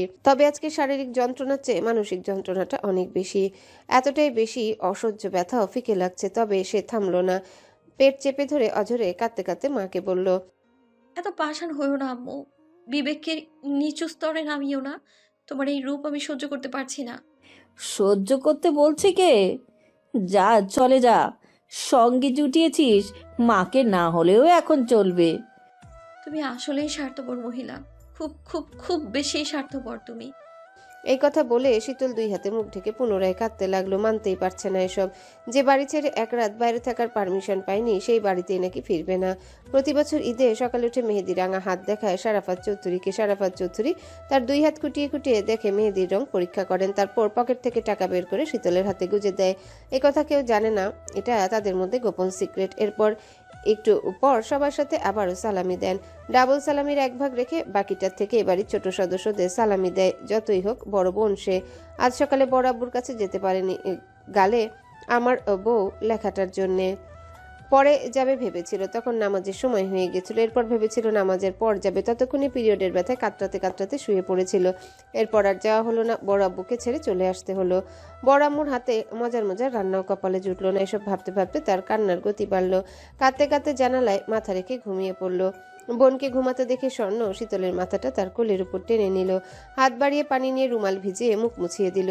ঘুমন্ত শীতল বিরক্ত হয়ে রুমাল সরিয়ে দিয়ে পুনরায় ঘুমে ডুবে গেল। বোন বিরক্ত হচ্ছে দেখে স্বর্ণ সিটের মাথা হেলিয়ে শীতলের চুলে হাত ডুবিয়ে বাইরে দৃষ্টি নিক্ষেপ করলো। জোর করে আনায় খুব কেঁদেছে পাগলিটা, এবার না হয় একটু ঘুমাক। বেলা গড়াতে গড়াতে দুপুর গড়িয়ে বিকেল হলো। বিকেলের পর এখন সন্ধ্যা, অথচ সকালের পর কেউ কিচ্ছুটি মুখে তুলেনি। যা ঘটে গেছে এতে খাওয়ার কথা স্মরণে নেই কারো, থাকার কথাও না। চিন্তায় ডুবে থাকা শাহাদাত চৌধুরী কথাটা স্মরণ হতে দেখে নিলেন তিনজনকে। তারপর আরেকটু এগিয়ে একটা রেস্টুরেন্টের সামনে গাড়ি থামালেন। মেয়েদের বললেন চোখে মুখে পানি দিয়ে আসতে। বাবার ডাক শুনে শীতলের ঘুম ভাঙলো। বোনের কোলে শুয়ে আছে দেখে মুখ গোমরা করে উঠে বসলো। সেই সঙ্গে অনুভব করলো তার ন্যাপকিন ড্যামেজ হয়ে গেছে, ইমিডিয়েট চেঞ্জ করা দরকার। পরনের জামাতে দাগ লেগে গেছে নাকি কে জানে। এই কথা ভেবে তার মুখটা চুপসে গেল। সাহায্যের জন্য করুণ চোখে তাকালো বোনের দিকে। স্বর্ণ প্রথমে না বুঝলো, পরে তার ইশারায় বুঝলো। তবে বিচলিত না হয়ে শাহাদাত চৌধুরীকে বলল, বাবা, তুমি খাবার পার্সেল করে আনো, গাড়িতে বসে খাবো। আর আমাকে কিছু টাকা দাও, ফার্মেসি থেকে মাথা ব্যথার মেডিসিন কিনে আনি। প্রচণ্ড মাথা ব্যথা করছে আমার। আমি না হয় এনে দিচ্ছি। ব্যথা কি খুব বেশি? সমস্যা নেই, পারবো আমি। তুমি খাবার নিয়ে এসো। এই কথা শুনে শাহাদাত চৌধুরী গাড়ি থেকে নেমে দেখলেন রাস্তার ওপাশে ফার্মেসির দোকান। তাই স্বর্ণকে টাকা দিয়ে গেলেন খাবার আনতে। এই রেস্টুরেন্টে কয়েকবার এসেছিলেন, খাবারের মানও বেশ ভালো। তবে যা কিনবেন সেই খাবার গলা দিয়ে নামবে তো। বাবাকে যেতে দেখে স্বর্ণ গাড়ি থেকে নেমে দ্রুত গেল প্রয়োজনীয় সেই জিনিসটা আনতে। তারপর মায়ের হ্যান্ডব্যাগ চেয়ে নিয়ে ব্যাগের ভিতর সেটা ঢুকিয়ে বোনকে নামতে বলে পেছনে দাঁড়িয়ে দেখলো চিন্তার কোনো কারণ নেই, তাই হাত ধরে এগুলো ওয়াশরুমের দিকে। শাহাদাত চৌধুরী খাবার নিয়ে ঘুরতেই মেয়েদের সঙ্গে দেখা হলো। ওদের চোখে মুখে পানি দিয়ে আসতে বলে তিনি এগোলেন গাড়ির কাছে। স্বর্ণ শীতলকে ব্যাগটা ধরিয়ে দিয়ে যেতে ইশারা করে নিজে পাশের ওয়াশরুমে গিয়ে চোখ বন্ধ করে কয়েকবার পানি ঝাপটা দিতে থাকলো চোখে মুখে। তবে ভুল করেও ওয়াশরুমের আয়নার দিকে তাকালো না। বেইমানের তকমা লাগা মুখ নিজেরও দেখতে ইচ্ছা করছে না, অবশ্য সত্য মানতেও সমস্যা নেই। তারপর সে বের হয়ে সামনেই দাঁড়িয়ে রইল। শীতল বের হলে তার হাতে অন্য একটা প্যাকেট দেখে সেটা নিতে গেলে শীতল পিছিয়ে গেল। মুখ গোমরা করে অন্যদিকে তাকিয়ে মিনমিন করে বলল, ডাস্টবিনে ফেলে এসেছি, তুমি দাঁড়াও। আমাকে দে। না, আমি পারবো। ছোটবেলায় অনেকবার তো ন্যাপি চেঞ্জ করেছি, এখন আমার কাছে সেই ছোটটি আছিস। স্বর্ণ শুনল না। প্যাকেটটা হাতে নিয়ে শীতলকে ব্যাক সাইডে দাঁড়াতে বলে নিজে চলে গেল বাইরের দিকে। শীতল বোনের কথা শুনে ওইদিকে তাকিয়ে দেখে ওদিকে নিরিবিলি, কেউ যাচ্ছে না তেমন, তাই ধীর পায়ে এগিয়ে গেল। চারপাশটা দেখলো নজর বুলিয়ে। জায়গাটা ভীষণ সুন্দর, ছবি তোলার জন্য দারুণ স্পেস আছে। এদিকে ওদিকে তাকাতে তাকাতে আরেকটু সামনে এগোতে একটা বড় দেওয়াল নজরে এলো। সেদিকে একবার তাকিয়ে চোখ সরিয়ে পরক্ষণে পুনরায় দৃষ্টি ছুড়ে চমকে উঠল। বিস্ময় নিয়ে তাকিয়ে যখন বুঝলো সত্যি, তখন দৌড়ে গেল প্রিয় মানুষটার কাছে। সমুদ্রের ঢেউ যেমন পাথরের বুকে আছড়ে পড়ে, ঠিক সেভাবে আছড়ে পড়ল শুদ্ধর বুকে। শুদ্ধ এক পা পিছিয়ে শীতল সহ সামলে নিল নিজেকে। আরেকটু হলে দুজনে বাড়ি খেত দেয়ালে। অনাকাঙ্ক্ষিতভাবে প্রিয় মানুষটাকে পেয়ে শীতল শুদ্ধর বুকে মুখ লুকিয়ে বুকের শার্ট খামচে ধরে শব্দ করে কাঁদতে লাগলো। কান্নার চোটে যা বলল কিছু স্পষ্ট হলো না, তবে শুদ্ধকে আঁকড়ে ধরে চোখের পানি বুক ভেজাতে লাগলো। আর শুদ্ধ বুক তোলপাড় করা ঝড় নিয়ে নিশ্চুপে দাঁড়িয়ে রইল। মুখে কোনো কথা নেই তার। তবে তার মন বলছে সময়টা যদি এখনো এভাবে থমকে যেত, কিংবা এই অবস্থায় যদি মারা যেত কেমন হতো। ভালো হতো, ভীষণ ভালো। বুকের মালকিনকে বুকে নিয়ে মরার মতো সুখী মানুষ পৃথিবীতে আছে নাকি? থাকলেও সংখ্যায় হাতে গোনা। ইস, এমন সুখী যদি সেও হতো, কি অদ্ভুত। বুকের ভেতর হৃৎপিণ্ডটা যে হারে লাফাচ্ছে, আজকে ধরাটরা খাইয়ে দেবে নাকি? যেটা চায় না, কখনোই চায় না। চোখ দুটো অযথা এত জ্বলছে, কী সব ছলনাময়ী কারবার চোখ তার, অথচ জ্বলছে অন্য কারো কথা ভেবে। মনে মনে এসব ভেবে সে থমকে দাঁড়িয়ে রইল। বেশ কিছুক্ষণ পর শীতল কাঁদতে কাঁদতে বলল, সবকিছু আবার আগের মতো করে দেন না শুদ্ধ ভাই প্লিজ। আমি আমাদের সুখী পরিবারটাকে চাই, সবাইকে নিয়ে ভালো থাকতে চাই। শুদ্ধ নিশ্চুপ। তাকে চুপ দেখে শীতল মাথা তুলে তাকিয়ে দেখলো শুদ্ধর চোখ জোড়া লাল হয়ে আছে। সে পায়ের আঙ্গুলে ভর দিয়ে একটু উঁচু হয়ে দুই হাতে শুদ্ধর গাল ধরে বিচলিত কণ্ঠে বলল, কি হয়েছে? চোখ লাল কেন? কোথায় কষ্ট হচ্ছে দেখি? কথা বলছেন না কেন? কি করেছি আমি? সবার সামনে তো বলেছি আমি আপনার বউ হব, আমি ভালোবাসি আপনাকে। আর কিভাবে বলবো, কিভাবে বোঝাবো? আজকে আমাদের কথা জানালাম, আজই কিনা বাড়ি ছাড়তে হলো, তবে কি আমরা এক হব না? এইটুকু বলে শীতল শুদ্ধর বুকে কপাল ঠেকালো, তারপর অঝরে কাঁদতে কাঁদতে অসহায় কণ্ঠে বলল, আপনাকে ছাড়া আমি কিভাবে থাকবো শুদ্ধ ভাই? কারণে অকারণে আপনাকে না জ্বালালে আমার ভালো লাগে না, সময়ই কাটে না। এই যে এত এত সমস্যার সমাধান কোথায় পাবো আমি? কোথায়? কেন সবাই মিলে আমায় মারতে উঠে পড়ে লেগেছেন? আমার ভালো থাকার আয়ু কি শেষ? এই জন্যই কি সবাই মিলে এত কষ্ট দিচ্ছেন? সব কষ্ট আমি হাসি মুখে নেব, মেনে নেব আমি সবটা, কিন্তু আপনাকে ছাড়া থাকতে পারবো না, আমি কিছুতেই পারবো না, আমি মরে যাব, সত্যি মরে যাব। এই কথা শুনে শীতল ব্যাকুল হয়ে কাঁদলো। আজ সারাদিন কেঁদেছে। কাঁদতে কাঁদতে চোখে মুখের বেহাল দশা, আর কাঁদতে পারছে না, শরীর থরথর করে কাঁপছে। তবে তার এই কথাগুলোই যথেষ্ট ছিল শুদ্ধকে ভেঙে চুরে খান খান করার জন্য। নিজের অজান্তে বোকা শীতল তার বুকে তীরটা মেরেছে, লেগেছেও যেন পারফেক্ট নিশানায়। এতক্ষণ শুধু শীতল জড়িয়ে ধরলেও শুদ্ধ ছেড়ে দিয়েছিল, শুধু দেখছিল তার ব্যাঙাচির পাগলামি, তাকে নিয়ে করা ভালোবাসার পাগলামি। তবে ওর করুণ সুরে বলা এই কথাগুলো আর অসহায় কান্নায় শুদ্ধকে আরও একবার ভাঙল।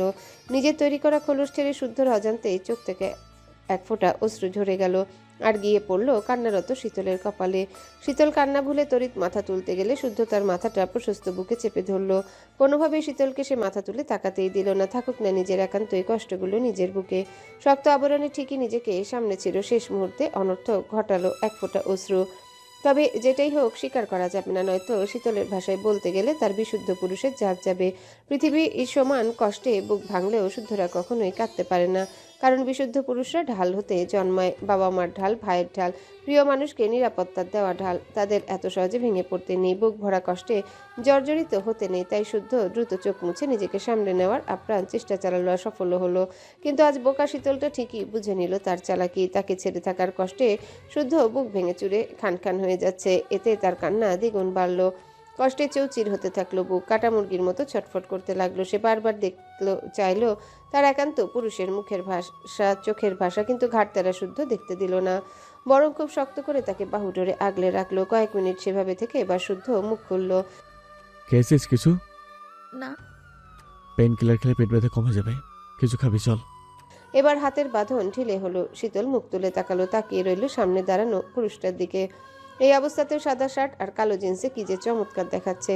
সে এবার অন্যায় নাক মুছে ফোপাতে ফোপাতে জিজ্ঞাসা করলো, আপনি কিভাবে জানলেন আমার পেট ব্যথা করছে? সন্ন্যাসের আত্মা কানে কানে বলে গেছে। এই মুহূর্তে শুদ্ধর বাঁকা কথা শুনে সে ভ্রুকুটি করে তাকালো। আশেপাশে স্বর্ণকে না দেখে খুঁজছে দেখে শুদ্ধ বলল, ও সামলে নেবে, ভয় নেই। আপু জানে আপনি এসেছেন? শাওন ভাইয়া কই? আসেনি? তুই আর তোর ভাইয়া জন্মেছিস বারবার আমাদের ভালোবাসার দিকে আঙ্গুল তুলতে, আর আমরা জন্মেছি তোদের গবরমার্কা বুদ্ধি ট্যাকেল দিতে। মন ভালো নেই, বকবেন না তো। কেন? মনের আবার কি হলো? আপনাকে নিয়ে ভয় হচ্ছে খুব। কিসের ভয়? হারানোর ভয়। শুনেছি চোখের আড়াল হলে নাকি মনের আড়াল হতে দেরি লাগে না। তুলে আসার দেব, আজ এইটা কথা বলার স্বাদ মিঠাই দেব। আসছে সিনেমার হিরোইন হইতে। চল হাট, কিছু খেয়ে ওষুধ খেতে হবে। মাল খাবো, খাবো না ওষুধ। এত কিছু ঘটে গেল, এখনো নাকি ধমকাতে হবে? এই জন্যই প্রেম করতে চাইনি আমি আপনার সাথে। এই বেয়াদব, এই প্রেম করলি কখন? প্রেম করার আগেই তো তোর হিটলার মা সব ঘেটে ঘি করে দিল। বেশ করেছে, আপনাকে দিয়ে প্রেমের পাওয়া হবে না। হবে কিনা সেটা সময় আসুক, দেখে নিস। এই কথা বলে সে একটা ফোন এগিয়ে দিল শীতলের দিকে। বারবার সাবধানও করলো কিছুদিন লুকিয়ে রাখার জন্য, এটা দিয়ে আপাতত যোগাযোগ করবে। এই ফোন হারালে আর কথা বলাও হবে না শুদ্ধর সাথে। এই কথা শুনে শীতল যক্ষের ধনের মতো ফোনটা আঁকড়ে ধরলো। এদিকে দেরি হয়ে যাচ্ছে, যেতে হবে, কিন্তু বিদায়ের ঘন্টা বড়ই যন্ত্রণার। কিন্তু কেউ মুখে বলতে পারছিল না। নিজেকে স্বাভাবিক রাখতে শুদ্ধ টুকটাক কথা বললেও শীতল ফোন হাতে নিয়ে অশ্রুসিদ্ধ চোখে তাকিয়ে রইল। তখন শুদ্ধর বা পকেটে হাত ঢুকিয়ে কিছু বকুল ফুল এগিয়ে দিল। তাজা বকুল ফুল, মিষ্টি সুগন্ধ আছে। পৃথিবীতে এত এত ফুলের মাঝে শুদ্ধর পছন্দের বকুল ফুল। শীতল হাত বাড়িয়ে নিলে স্বর্ণ সেখানে হাজির হলো। আপাতত আর কথা বাড়ালো না দুজন। তবে শীতল যখন জানলো শুদ্ধ পেছনের গাড়িতে তাদের সাথে চট্টগ্রাম যাচ্ছে, তখন অশ্রুসিদ্ধ চোখে তাকিয়েও মুচকি হাসলো। নয়তো বিদায় দিতে কলিজা এফোর ওফোর করে যাচ্ছিল। শুদ্ধ চট্টগ্রামে যাচ্ছে শুনে শীতলের মুখে হাসি ফুটল। অশ্রুসিদ্ধ দু চোখে বোনের দিকে একবার তাকিয়ে হাতের উল্টো পিঠে চোখ মুছল। নাকে সর্দি অন্যায় মুছে মুখ কাচুমাচু করে আর 2 মিনিট সময় চেয়ে নিল। স্বর্ণ বুঝলো তার পাগলি বোনটার মনের কথা, বুঝলো এক বুক যন্ত্রণা নিয়ে স্বাভাবিক হয়ে দাঁড়ানো ভাইয়ের কথা।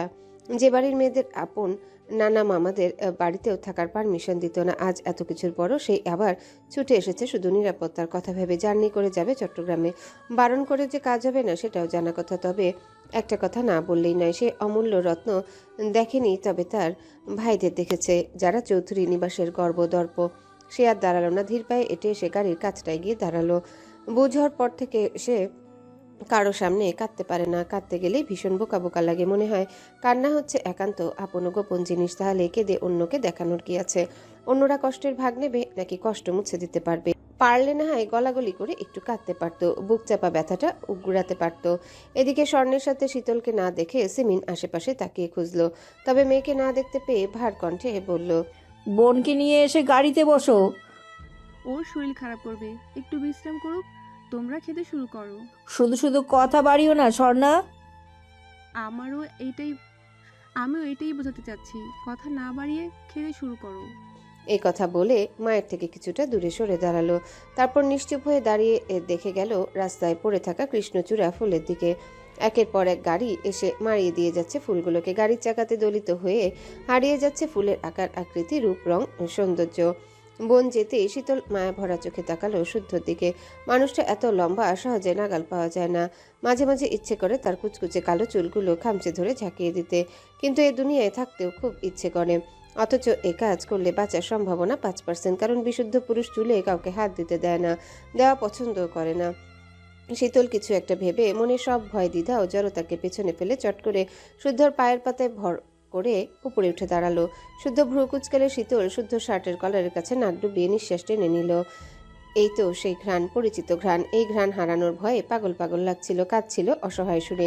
সে 2 হাতের শার্টের কপাল চেপে ধরে বুভুক্ষের মতো একের পর এক নিঃশ্বাস টানতে টানতে চট করে মাথা তুলে বলল, শুধু ভাই চলেন আমরা পালিয়ে যাই। পালাবো? হুম, তা কোন সুখে পালাবো? ভালোবাসার সুখে, ভালো থাকার সুখে। তারপর 5 বছর পর ছানা নিয়ে ফিরবো, তাই তো? হুম, আজ কেবল ভালোবাসার কথা বাড়িতে জানালাম, বাড়ির লোকজন মানলো না, আবার বোঝাবো। প্রয়োজনে না মানা অবধি অপেক্ষা করবো। বাসর সেরে বছর না ঘুরতেই বাচ্চা কাচ্চা নিয়ে ফেরার কথা ভেবে ফেলেছিস? তোকে বলেছিলাম ভালোবাসা শিখতে, আর তুই ভালোবাসা শেখার ছলে লাশ লজ্জা গেলে খেয়েছিস, তাই না? শীতল ঘাড় নাড়ালো, বোঝাতে চাইলো। এই লোক বুঝলো আরেক, তাই সে বলল, এছাড়া কি আর উপায় আছে? আপনিই বলুন। মাথা মোটা মাথায় উপরেও খুঁজছিস? মজা একদমই ভালো লাগছে না শুধু ভাই। আপনাকে ছাড়া থাকতে পারবো না, এক দণ্ড থাকতে চাইছি না। কেন বুঝছেন না? চলেন না এই মুহূর্তে আমরা পালিয়ে যাই, তারপর আমরা একটা সংসার সাজাই। এ কথা শুনে শুদ্ধ চুপ করে তাকিয়ে আছে তার দিকে। ব্যাঙাচি কি একদিনই বড় হয়ে গেল নাকি? কি সব বলছে এসব? বড়দের মতো এত বড় বড় কথা বলতে কে বলেছে তাকে? আর কি বললো সংসার করবে? সংসারের মানে বোঝে সে? ডিম ভাজতে গিয়ে ডিমের যে হাল বানায়, নিজের রুম গুছিয়েছে কখনো? তাতে আবার সে নাকি করবে সংসার? শুদ্ধকে চুপ থাকতে দেখে শীতল পুনরায় ফুপাতে ফুপাতে বলল, আপনি কি আমার কষ্টটা চোখে দেখছেন না শুধু ভাই? না। কেন কেন দেখছেন না? তোর বাবা আমাকে আমার কষ্ট দেখেছে, যে আমি তোর কষ্ট দেখবো? আপনার কিসের কষ্ট? বুঝি না। এই জন্যই বলছি, এরা এদের ইগো নিয়ে থাকুক, আমরা আমাদের পথ বেছে নিই। তোর এই ছোট্ট মাথায় এত কিছু ভাবতে কে বলেছে? আমি আছি না? ঠিক আছে, ভাববো না, তবে বেশি দূর থাকতেও পারবো না, এই বলে দিলাম। ঠিক 1 সপ্তাহের মধ্যে যেন আমার সামনে দেখি। এবার যা। ঠিক 1 সপ্তাহ। হুম। বাড়িতে গিয়ে সবাইকে বলবেন আমি তাড়াতাড়ি চলে আসবো। আচ্ছা বল। যাবো? হুম। মনটা টানছে না। সিমিন চৌধুরী খুঁজতে চলে আসবে, তখন আমাকে কথা শোনাতে হবে। যাচ্ছি তো। দূরে গেলে কাছে আসতে বলেন, আর কাছে গেলে দূরে সরতে বলেন। আপনি আর আপনার ভালোবাসা খুবই খারাপ শুধু ভাই, খুবই খারাপ। যা। মুখে যাচ্ছি বললেও শীতল এক চুলও নড়ল না, না পায়ের উপর থেকে নামলো। ওর অবস্থা বুঝে শুদ্ধ নিজে শীতলকে নিজের থেকে সরালো। কি ভেবে একটু ঝুঁকে দুগালে হাত রেখে মুখটা কিঞ্চিত তুললো, পুরো মুখে চোখ বুলালো তীক্ষ্ণ দৃষ্টিতে। খুব মন দিয়ে দেখলো শীতলের ছোট্ট কপাল, ডাগর ডাগর ফোলা চোখ, বোচা নাক, ফোলা গাল আর সর্বনাশা চিকন ঠোঁট জোড়ার মৃদু কম্পন। আচ্ছা, বোকারানি কখনো কি জানবে তাকে ঘায়াল করার অস্ত্র তার কাছে লুকায়িত আছে। প্রেমিক পুরুষকে মারতে বুলেটের প্রয়োজন হয় না। প্রিয় নারীর কম্পিত ঠোঁটের কম্পনই যথেষ্ট তার সবকিছু এলোমেলো করে দিতে।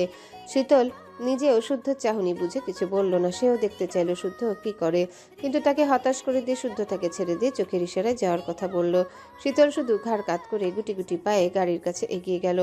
শুদ্ধ ভুলেও চোখ তুলে তাকালো না, সেখানে দাঁড়িয়ে মেঝের দিকে শূন্য দৃষ্টিতে তাকিয়ে রইল। সেভাবে কয়েক মিনিট পেরুলে হঠাৎ দেয়ালের ওপাশ থেকে ইঁদুরের মতো মাথা বের করে শীতল বলল, কি হলো, আসছেন না কেন? আপনি না বললেন যাবেন আমাদের সাথে? আমাকে ভুলভাল বোঝানোর পায়তারা, তাই না? আপনি না গেলে আমিও কিন্তু যাব না। এখনো সে যায়নি দেখে শুদ্ধকে মারতে এদিক ওদিক তাকে কিছু খুঁজলো। তার অবস্থা বুঝে শীতল এবার এক দৌড়ে গাড়ির কাছে, এরপর পেছনে গাড়ির খেয়াল করে স্বর্ণের হাতে পেট পুড়ে খেলো।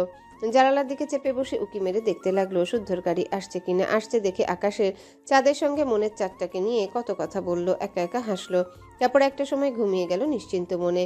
স্বর্ণ বোনকে কোলে টেনে নিয়ে মেসেজ করার সাথে সাথে শুদ্ধর গাড়িটা থেমে গেল। তারপর কিছুক্ষণ স্থির থেকে গাড়ি ঘুরিয়ে পথ ধরল চৌধুরী বাড়ির উদ্দেশ্যে। অথচ শুদ্ধ যাচ্ছে ভেবে কত নিশ্চিন্তে না ঘুমালো বোকা শীতল রানী। সকালে যখন শুদ্ধকে দেখতে পাবে না তখন কি হবে? তার কান্না কে থামাবে? কে তাকে বাহু ধরে আগলে নেবে? আয় আয় চাঁদ মামা টিপ দিয়ে যা, আমার সায়ন শুদ্ধর চাঁদ কপালে টিপ দিয়ে যা। আমি টিপ নেব না ছোট আম্মু, চাঁদকে বলো আমার জন্য বউ এনে দিতে। বউ কি করবি বাপ? একসাথে খেলবো, ঘুরবো, মারবো, বকবো, কাঁদলে হাসাবো, হাসলে মেরে কাঁদাবো। 7 বছরের ফোকলা সায়নের কথা শুনে সিমিন হতবাক। উনি কথার খেয়ে হারিয়ে চোখ বড় বড় করে তাকিয়ে রইলেন সায়নের দিকে। পাজি ছেলে বলে কি, নিজে এখনো বিছানায় হিসু করে বিছানা ভেজে, অথচ বলে কিনা বউ এনে দাও। সিমিনের মুখ দেখে সায়ন কিছুক্ষণ ওনার মুখের দিকে তাকিয়ে ফিক করে হেসে দিল। পোকাতে খাওয়া ফোকলা দাঁতে সে কি হাসি। উনি এবার ওনার আরেক পুরুর উপর শোয়া আরেক পাজির দিকে তাকালেন। তিনি আরাম করে শুয়ে পাজেল ঘোরাচ্ছে। তার বয়স হবে 4.5 বছর হলেও সায়নের থেকে শুদ্ধ একটু ঠান্ডা। তবে সায়ন শুদ্ধ ভীষণ আদুরে বাচ্চা, ফর্সা গুলুমুলু সব পোশাকে খুব সুন্দর মানিয়ে যায়। কথায় কথায় ছোট ছোট ইংলিশ বলে। সায়ন তখন কথায় কথায় একটা ইংলিশ শব্দ বেশি বলতো, সেটা হলো জাস্ট ফাস্টিং। এই ইংলিশ শব্দ নাকি সে সারাফা চৌধুরীকে বলতে শুনেছিল। উনি নাকি ফোনে কাকে বলেছিলেন ইউ ডিসগাস্টিং, সেটা পাশে শুনে সে বানিয়ে দিয়েছে জাস্ট ফাস্টিং। তখন রেগে গেলে বলতো ইউ জাস্ট ফাস্টিং। এই কথা শুনে হাসি পেলেও হাসা যাবে না, কারণ তাতে বড় মহারাজ আরও রেগে যেত। আর শুদ্ধ যা পছন্দ হয় সেটা কখনোই করতো না, বরং জোর করলে চোখ মুখ কুচকে সাদা আঙ্গুল নাড়িয়ে বলতো ই নো নো নো। এদের কথার কাজে না হেসে পারা যায় না। একদিন রাতের কথা, তখন রাত বাজে 2:30, অথচ পাজি দুটো চোখে ঘুম নেই। যত রাত বাড়ছে তাদের চোখ যেন ফুটছে। তারা খেলবে, খেলনা ছড়িয়ে ছিটিয়ে একাকার। ওদিকে সিতারা চৌধুরী অসুস্থ বিধায় পাশের রুমে উনি শুয়েছিলেন, আর এই পাজি দুটো ওনার কাছে এসে ওনার কোল দখল করে নিয়েছে, আবদার গল্প শুনবে। এদিকে সারাদিন কাজকর্ম করে ওনার চোখে ঘুম যেন ঢলে পড়ছে, কিন্তু এই দুটোর তো ঘুমানোর নাম নেই। তাই সায়নের পিঠে আস্তে করে থাবা বসিয়ে পড়লেন। এই পাজি, ঘুমাবি কখন? রাত কটা বাজে? ঘুম আসছে না তো গল্প বলো। ঘুমা বাপ, যত গল্প জানতাম সব শুনিয়েছি তো। বানিয়ে বানিয়ে গল্প বলো। ভাইয়ের কথা শুনে শুদ্ধ তখন শাহাদাত আঙ্গুল নাড়িয়ে বলল, নো নো নো নো, বানিয়ে নাও। কোনটা? লাস্কোনাকে ড্রাগন এসে তুলে নিয়ে যায়, ওইটা। একই গল্প আর কত শুনবি? মেলা দিন শুনবো, তুমি বলো।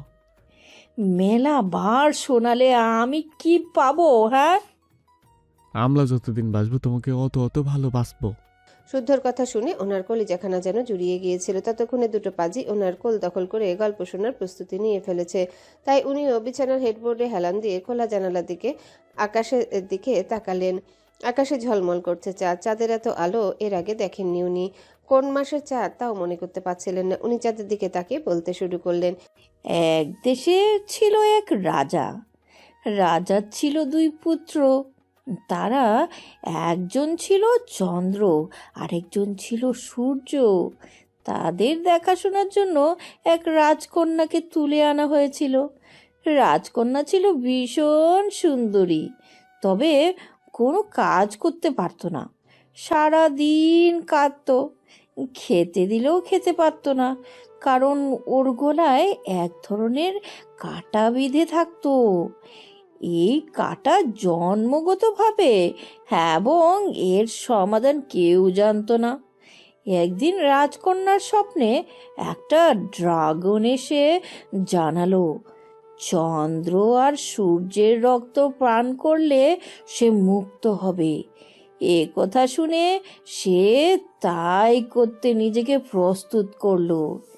এভাবেই গল্প বলতে বলতে খেয়াল করলেন পাজি দুটো ঘুমিয়ে পড়েছে। ওদের মাথায় হাত বুলিয়ে কপালে চুমু খেলেন। সেদিনের মতো আজও আকাশে পূর্ণিমা চাঁদ, মধ্যরাত, উনিও উপস্থিত। শুধু এই কোল জুড়ে নেই সেই সায়ন, শুদ্ধর মাথাটা নেই পছন্দের গল্প শোনার মিষ্টি আবদার। সেসব মনে করে সিমিন হাসলেন, আর হাসতে হাসতে চোখ দিয়ে অঝরে অশ্রু ঝরে গেল। টেরই পেলেন না। গাড়ি চলছে মাঝারি গতিতে। শাহাদাত চৌধুরী সিমিন পাশাপাশি বসে থাকলেও কথা নেই কারো মুখে। শাহাদাত চৌধুরী অভিজ্ঞ হাতে গাড়ির হুইল ঘুরতে ব্যস্ত, আর সিমিন তাকিয়ে রইল পূর্ণিমা চাঁদের দিকে। কাল থেকে একা সংসার গুছাতে হবে। দিন শুরু হবে সেনা হাউসে। ধরাবাঁধা নিয়মে নিজেকে অভ্যস্ত করতে হবে। বাড়ি থেকে বেরিয়ে সোজা পার্টি অফিসে এসেছে সায়ন। আজম তখন দলে ছেলেপুলেদের সাথে নিয়ে হই হই করে ক্যারাম খেলছিল। বাজি ধরেছে আজকে যে হারবে সেই কাচ্চি খাওয়াবে। তাদের দুই দলের মধ্যে চলছে হাড্ডাহাড্ডি লড়াই। খেলার মাঝে সায়নকে আসতে দেখে আজম গলা ছেড়ে ডাকলো। সায়ন থমথমে মুখে একবার তাকিয়ে মাথা ব্যথার কথা ইশারায় জানিয়ে অফিস রুমে ঢুকে গেল। ভাইয়ের মাথা ব্যথা করছে, যেহেতু ঘুমালে ঠিক হয়ে যাবে ভেবে আজম আর কথা বাড়ালো না। তাছাড়া সায়ন যখন ডাকতে বারণ করে তখন জোর খাটিয়ে ডাকলে ভীষণ রেগে যায়। তখন চমৎকার চমৎকার গালি কপালে জোটে, যেসব গালি আবার দিনের বেলা বললে পাপ হয়, তাও আবার বড় বড় পাপ। এর চেয়ে খ্যাপা পাগলা আপাতত ঘুমাক, একটু পরে না হয় ডেকে দেওয়া যাবে। এই কথা ভেবে তারা হই হই করে খেলাটা শেষ করলো। আজমের দল বাজিতে জিতে যায়, বিপক্ষ দলকে খুব করে পচালো। এরপর দল বেঁধে কাচ্চি কিনে এনে সকলে একসাথে খেতে বসলো। সবার হাতে খাবারের প্লেট, কাচ্চির ঘ্রাণে ম ম করছে চারিদিক। আজম খেতে বসে হঠাৎ মনে পড়লো সায়ন রুম থেকে এখনো বের হয়নি। এত সময় এর রুম বন্দিও থাকে না কখনো। তাহলে কি শরীর কি বেশি খারাপ করছে? মেডিসিন আনতে হবে একথা ভেবে সে খাওয়া ছেড়ে উঠে দরজা বন্ধ দেখে ডাকলো, ভাই, ও ভাই, আহেন, আমগো লগে খাবেন। বেশ কয়েকবার ডাকার পরও সায়নের জবাব পেল না। ততক্ষণে সবাই খাওয়া ছেড়ে উঠে দাঁড়িয়ে দরজার কাছেও চলে এসেছে। ডাকছে একে একে। এত ডাকাডাকি শুনে সায়ন কপালের উপর থেকে হাত না সরিয়ে বিরক্ত হয়ে দরজার দিকে তাকালো। ভেজা চোখ জোড়া না মুছে মলিন স্বরে জবাব দিল। তোরা খা। মিনমিনে সুরে জবাব পেয়ে আজম পুনরায় বলল, আহেন না ভাই, হকগলে মিলে এক লগে খাই। ঘুমাবো একটু, 2 ঘন্টা পর ডেকে দিস। এবা করেন কেন? কত খাওন দাওন আনছি, আসেন এক লগে খাই। মাদারবোর্ড, যাবি এখান থেকে? বলছি ঘুমাবো, তাও খাউন খাউন কইরা ফাল পারতাছস। আর একটা বাড়তি কথা কইলে জিন্দা কবর দিমু শালা। আসছে ভালোবাসা দেখাতে। তোদের ভালোবাসা সায়ন মতে না, আর লাগবো না কারো ভালোবাসা। যে শালায় ভালোবাসা দেখাইতে আসবি তারই কোপামু। ভাই, অজম্ম, মাথা মুথা ঠিক নাই, যা কইতাছি। ওষুধ আইনা দিমু? যাবি তুই? রাইগেন না ভাই, বাহিরে আহেন। ভুল করলে আমরে 2 ঘা মারেন। তাও কন কি হইছে আপনার? কিছু হয় নাই, তবে আমারে উঠতে হইলে আমার হাতে খুন হবি তুই।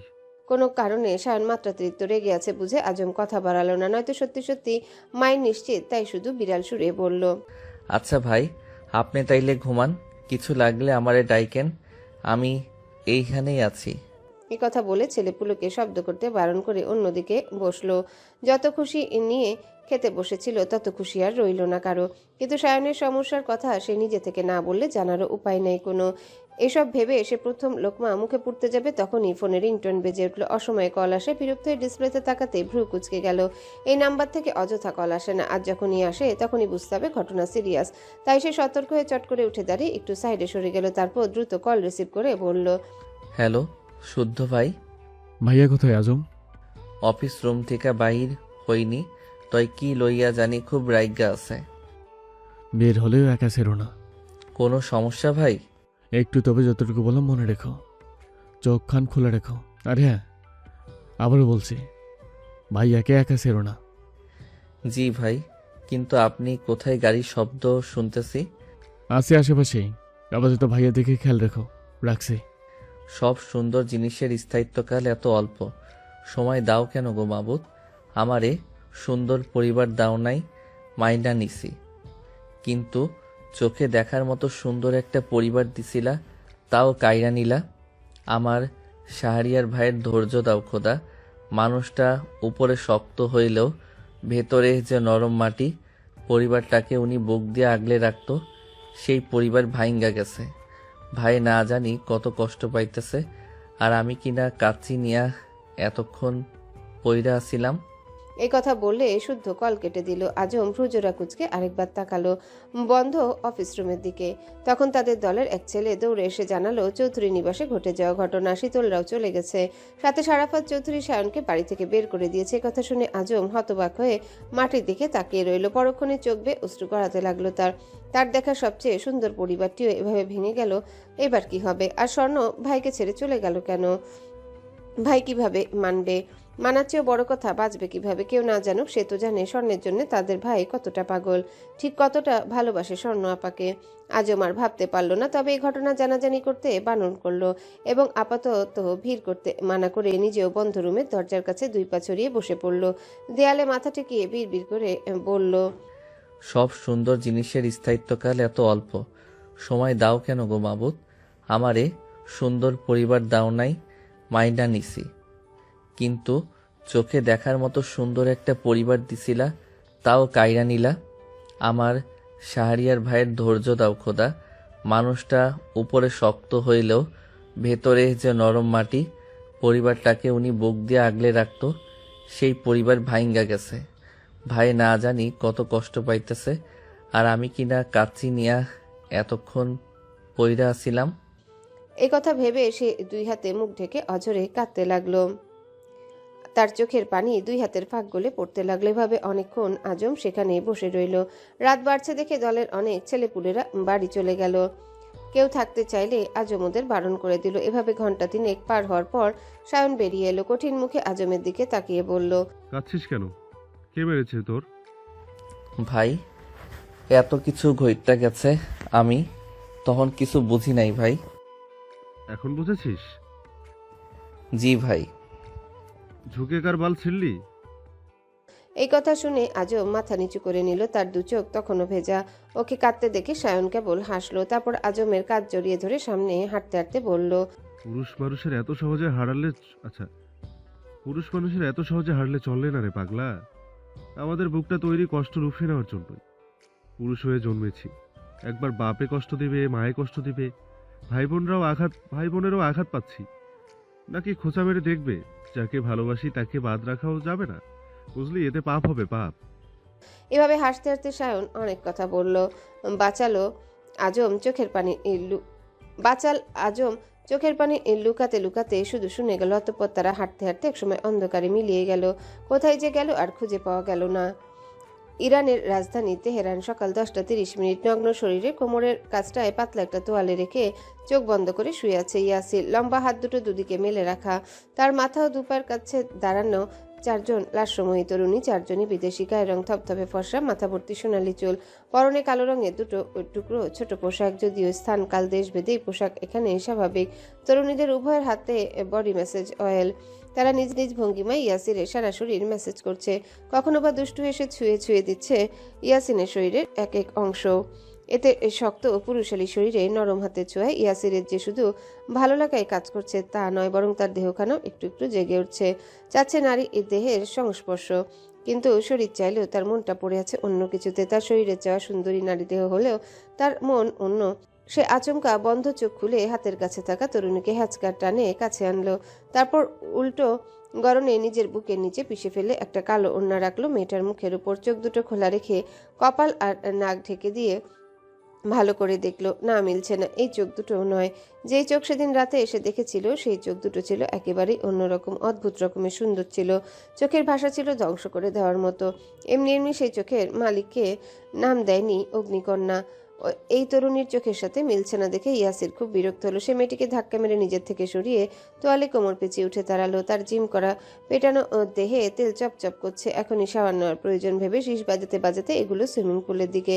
সুইমিং পুলে নীল জল টলমল করছে। মাথার উপরে মস্ত বড় আকাশের ছবি ভাসলে স্বচ্ছ জলে। সে এক লাফে দিতেই জল ছিটকে পড়লো চারিপাশে। পরপর বেশ কয়েকটা ডুব দিয়ে মাথা নাড়তেই চুলের পানি ছিটকে পড়লো আশেপাশে। দম বন্ধ করে পানিতে নিজেকে ডুবিয়ে রাখলো মিনিটের কাঁটা ধরে। রোজকার চর্চা থাকে খুব একটা কষ্ট হলো না, তবে সে প্রচণ্ড অস্থির অন্য কারণে। আগে তার শরীরের ক্ষুধা জাগলে মেয়েদের নিয়ে শুয়ে পড়তো, আর এখন শরীর জাগলে মেয়ে আনে ঠিকই, তবে যখনই কাছে যায় কিংবা পার্টনারের চোখে চোখ পড়ে তখনই কিছু একটা মনে পড়ে মুডটাই চলে যায়, যা অতিমাত্রায় অসহ্য।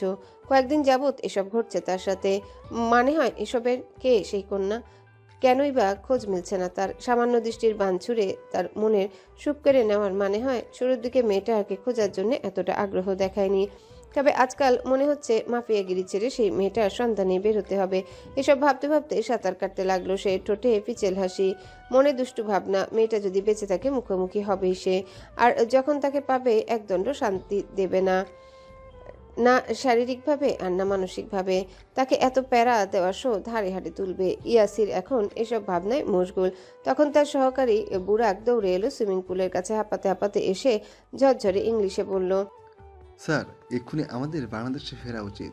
সহকারী বুড়াকের কথা শুনে ইয়াসির ঘাড় ঘুরিয়ে একবার তাকে পুনরায় সাঁতার কাটতে লাগলো।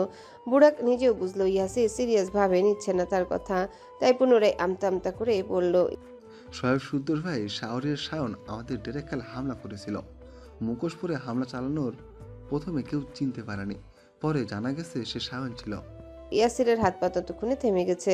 সে তীরে এসে ভেজা চুল ব্রেক বাস করতে করতে শীতল কণ্ঠে বলল, হ্যালো বন্ধুরা, পরবর্তী পার্ট খুব তাড়াতাড়ি আসবে, তো সবাই অপেক্ষায় থাকো। আর চ্যানেলটি যারা এখনো সাবস্ক্রাইব করোনি তারা পরবর্তী পার্ট দেখার জন্য চ্যানেলটি সাবস্ক্রাইব করে রেখো। ধন্যবাদ সবাইকে, আমাদের সাথেই থেকো।